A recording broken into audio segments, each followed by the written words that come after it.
Assalamu alaikum wa rahmatullahi wa barakatuh. Chers téléspectateurs, bienvenue à ce nouveau numéro de cette émission.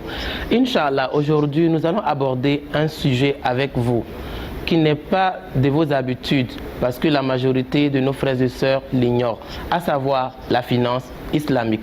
Raison pour laquelle nous avons fait appel à un invité qui se nomme Kone Ali, spécialisé en finance islamique, qui viendra nous entretenir sur ce sujet, Inch'Allah ta'ala. Alors restez assis confortablement, c'est pour tout à l'heure, juste après cette petite pause.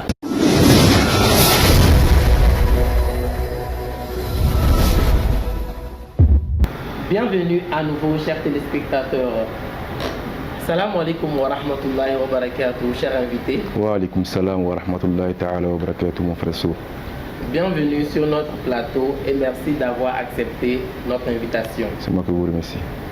Chers téléspectateurs, pour commencer, nous avons tendance à entendre parler de la finance classique, à savoir les banques, les établissements et les locaux. Mais aujourd'hui, nous allons aborder ce qu'on appelle la finance islamique. Alors, chers invités, nous voulons savoir qu'est-ce que la finance islamique et comment elle se définit. أعوذ بالله من الشيطان الرجيم بسم الله الرحمن الرحيم الحمد لله قائل في محكم التنزيل وأحل الله البيع وحرم الربا ثم الصلاة والسلام على حبيبنا وقدوتنا محمد صلى الله عليه وسلم القائل في حديثه البيعان بخيار ما لم يتفرقا إلى آخر الحديث. Je vous remercie, mon frère Sow, de cette belle initiative que vous avez mis en place, vous et vos équipes, pour informer la masse. Et je tiens également à vous remercier de m'avoir invité pour venir intervenir sur ce sujet qui est très important à connaître. Et je tiens également à remercier les internautes et ainsi les auditeurs qui nous écoutent actuellement. Pour donner un élément de réponse à vos questions que vous venez poser, on peut répondre à la question par plusieurs volets.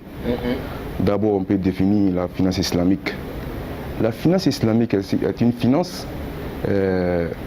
qui est conforme avec la loi de Charia. Mais elle a deux dimensions.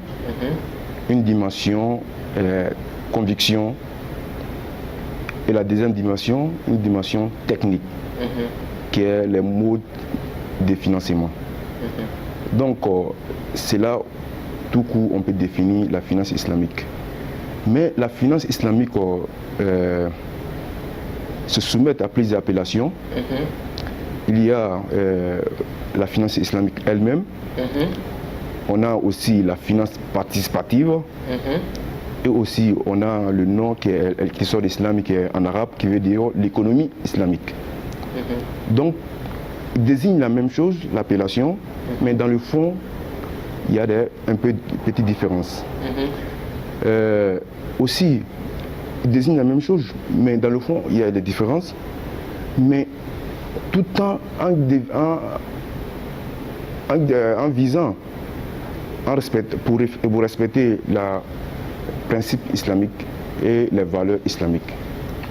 Vous avez parlé tout à l'heure des principes et des valeurs. Nous voulons plus de détails. Quels sont les principes et quelles sont aussi les valeurs? Également, il y a les valeurs qu'elle détient et les principes. Parlant ici des principes, les principes sont au nombre de 5. Il y a 3 qui sont des interdictions et 2 qui parlent des valeurs, qui prennent des valeurs. Le premier des 3 est le riba, qui est l'interdiction des riba, qui veut dire l'intérêt sur les crédits bancaires. On a le gharar, qui veut dire gharar en arabe, qui est tout affaires ou soit commerce flou, comme les loteries, les jeux hasard. On a également ne pas investir dans les biens ou soit le commerce illicite, on veut dire el haram. Et on a également des principes qui sont les valeurs. On a en premier lieu des principes des valeurs, on a le partage des gains et des pertes. et aussi, en deuxième lieu, des valeurs. On a financé les biens tangibles, cela veut dire qui sont là, dans l'économie réelle. Ok. Vous avez parlé tout à l'heure des valeurs et des principes. Cela nous fait allusion automatiquement à savoir qu'elle a une origine. Oui. On aimerait savoir maintenant d'où vient l'origine de la finance islamique. C'est une belle question. La finance islamique a une origine. On peut parler en faisant l'historique même de l'existence de la finance islamique. Mais on peut parler de cela en deux formes, en deux catégories. En première forme, on peut parler ici la forme basique, qui est la forme qui se pratiquait dans l'époque antique, cela veut dire lors de l'apparition de l'islam. Cela veut dire le temps du prophète Mohammed sallallahu alayhi wa sallam. Et aussi, on a des cas d'exemple. On peut parler ici le contrat que le prophète Mohammed sallallahu alayhi wa sallam a eu à faire avec les habitants de Khaybar, qui était, on appelle ça al-Muzara, c'est-à-dire échange soit dans l'agriculture. Et aussi, on a des cas d'exemple de Zubayr ibn Awwam, qui tenait une maison de dépôt à ce moment. Maintenant, on parle maintenant de la deuxième forme qu'on peut expliquer ici aussi, de l'origine. On a également la forme avancée, c'est-à-dire structurée et avancée. Bon, pour parler de cela, on vient dans la date des années 60-70. Les années 60-70, exactement, qui a eu son apparition à ce moment lors de l'avènement des colons chez les Arabes et autres. Donc les oulémas ont jugé bon d'avoir des finances islamiques. Pour moi, dit islamique. Pour cela, cette finance, cette apparition, c'est basé sur, on appelle ça, al-fiqh mu'amalat, pour se fonder. Al-fiqh mu'amalat pour fonder ses bases. Donc, tout coup, on peut parler de l'origine de la finance islamique. Ok. Chers téléspectateurs, je pense que dès maintenant, nous avons su la définition de la finance islamique et d'où vient l'origine aussi de la finance islamique. Nous, en tant que clients ou population, on aimerait savoir quels sont les différents services que la finance islamique offre à ses clients et partenaires. Parmi ces offres, il y a une multitude de services et offres que la finance islamique propose à ses clients. Par exemple, on peut parler ici de l'ouverture des comptes. On peut parler aussi ici des financements des entreprises. Et aussi, on peut parler ici des assurances qui se trouvent au sein même de la banque islamique. Donc, la banque islamique, tout naturellement, comme les autres banques, mais qui respectent les finances, les principes de la charia, qui veut dire islamique, c'est dire une finance des principes et des éthiques. Vous avez parlé tout à l'heure, comment dirais-je, d'ouverture de banques, de financement, etc., etc. Mais nous voyons aussi que la finance classique aussi offre des ouvertures de banques et aussi elle finance aussi des projets. Nous, on aimerait savoir maintenant quelle est la différence principale entre la finance islamique et la finance classique. Pouvez nous éclairer un peu sur ce point? Bien sûr, il y a beaucoup de différences entre la finance islamique et la finance classique, qui veut dire conventionnelle. On va avoir la principale différence. Le plus grand... la plus grande différence? La plus grande différence, bien sûr, qui est l'interdiction des riba, qui veut dire l'intérêt ici, le crédit. Et aussi, on a également la finance islamique finance les l'économie réelle. Cela veut dire que la finance islamique ne finance pas les économies ou soit les papiers nominaux. Donc la finance islamique finance les économies réelles. On a aussi les différences, parmi les différences, on parle ici de la double propriété. Cela veut dire quoi? Quand on trouve dans le verset coranique qui dit Lillahi ma fi samawati wa ma fil ard, cela veut dire tout d'abord, le musulman croit d'abord tout ce qu'il détient appartient à Dieu avant que ça vienne lui-même à son propre compte. Donc il y a ces genres beaucoup de différences qui se trouvent. Ok. Nous allons rester un peu dans ce contexte-là. À savoir la finance islamique, si je ne me trompe pas, elle a des établissements, elle a aussi des locaux, elle finance aussi. Nous, on aimerait savoir, par curiosité, d'où tirent les profits ou sources de revenus pour la finance islamique afin de pouvoir payer les différents fonctionnaires, etc., etc. Et comment elle fait pour évoluer davantage? La finance islamique, dans le but de la création de richesses et la réduction des propriétés, la finance islamique propose différents produits. On en trouve également El-Murabah, qui veut dire la banque se place en vendeur. Et aussi, on a également El-Mudorabah, c'est-à-dire le Mudorabah, la finance qui est la banque, vient soutenir une entreprise, la banque finance, et l'entreprise, elle, quant à elle, participe avec son expérience. Et aussi, on a le Musharaka. Dans le Musharaka, la banque et l'entreprise vont ensemble dans les mêmes capitaux, mais de façon proportionnelle. Donc, la banque islamique a des services à offrir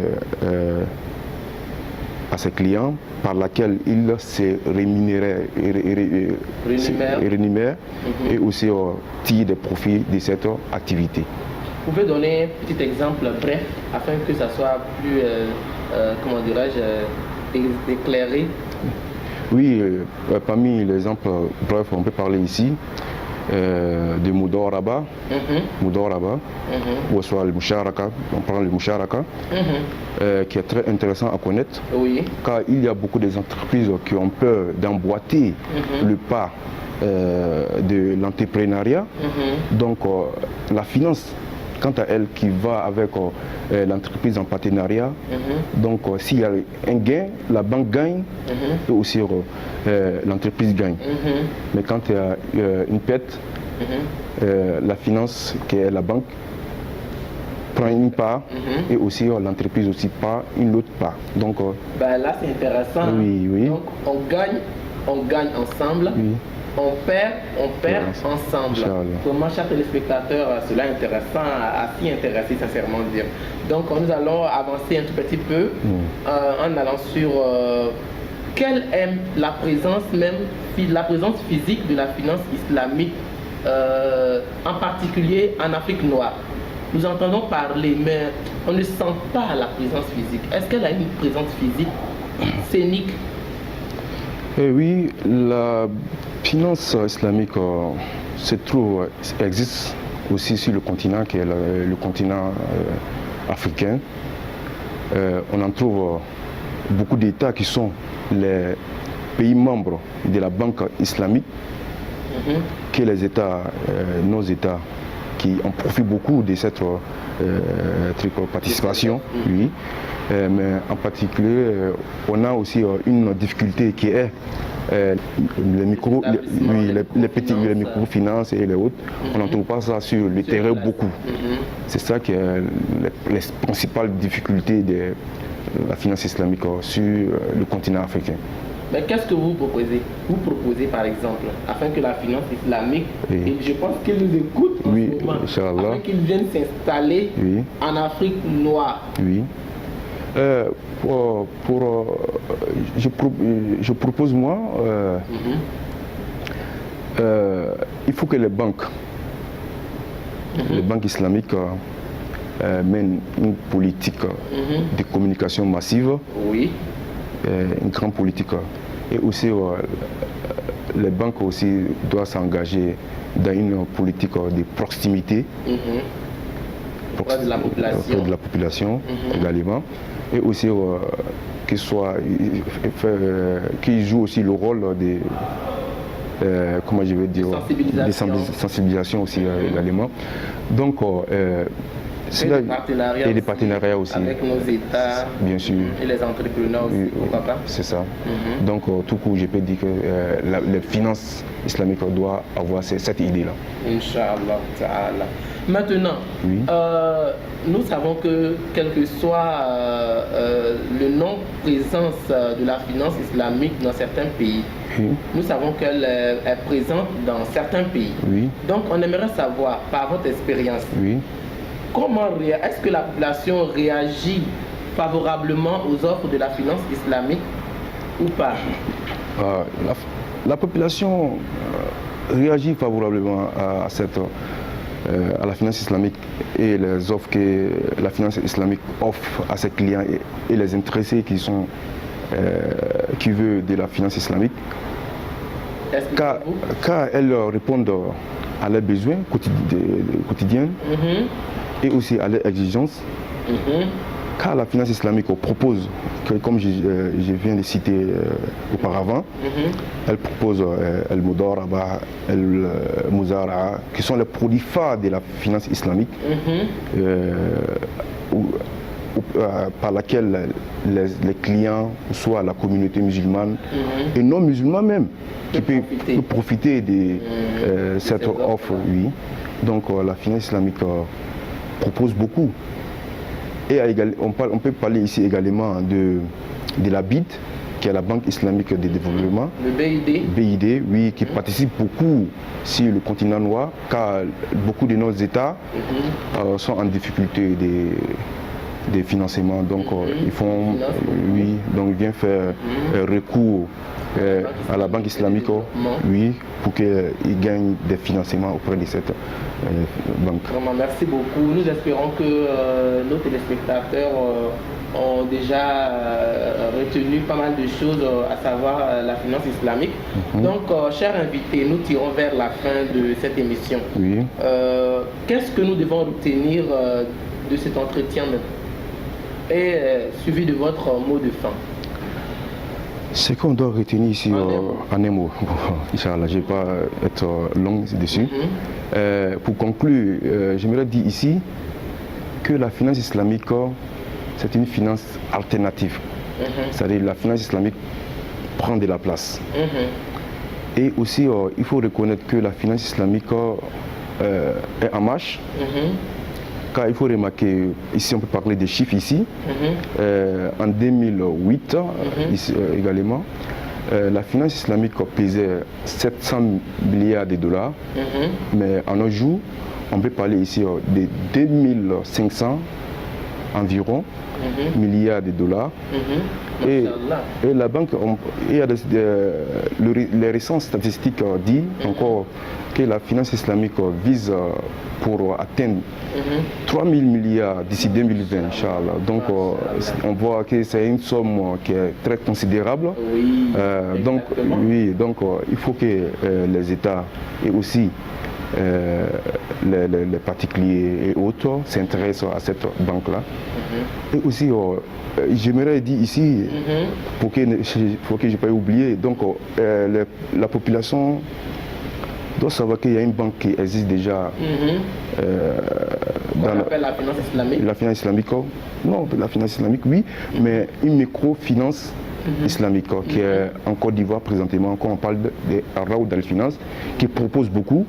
Moi-même, je suis rentré sur les pages des locaux ou soit sur les sites, j'ai vu beaucoup de choses qu'ils proposent à la communauté musulmane, qui sont des propos intéressants et très des bénéfices et inédits dans nos États, surtout la Côte d'Ivoire.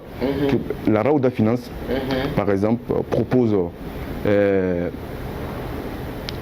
le financement du Hajj. Nous tirons vers la fin. Juste quelques secondes pour conclure. Inch'Allah. Quelques secondes. Ok, bon, tu m'as coupé la parole, mais pour conclure, je veux dire, c'est pour ça nous interpellons les États et ainsi tous les acteurs qui sont les acteurs qui s'intéressent au secteur bancaire et à la finance aussi, de s'intéresser à la finance islamique, car la finance islamique répond aux besoins et exigences de la population en tout entier, et puis aussi sans distinction, que la finance islamique, c'est une finance qui est en marche. Nous remercions également tous ceux et celles qui suivent et qui partagent cette émission sur les réseaux sociaux. Vous pouvez nous suivre sur YouTube et sur notre page Facebook. Pour vos suggestions aussi, vous pouvez nous envoyer des SMS sur le numéro WhatsApp qui s'affichera sur l'écran. Vos commentaires aussi sont les bienvenus sur notre page Facebook. Nous remercions infiniment toute l'équipe qui ont travaillé à la réalisation de cette émission, sans oublier notre infatigable caméraman Moussa Kamara qui est à notre disposition jour tenu. Nous lui disons merci. Sur ce, nous vous donnons rendez-vous la semaine prochaine. D'ici là, portez-vous bien, qu'Allah nous protège. Salam alaikum wa rahmatullahi wa barakatuh. Yelen TV, c'est la chaîne qui partage.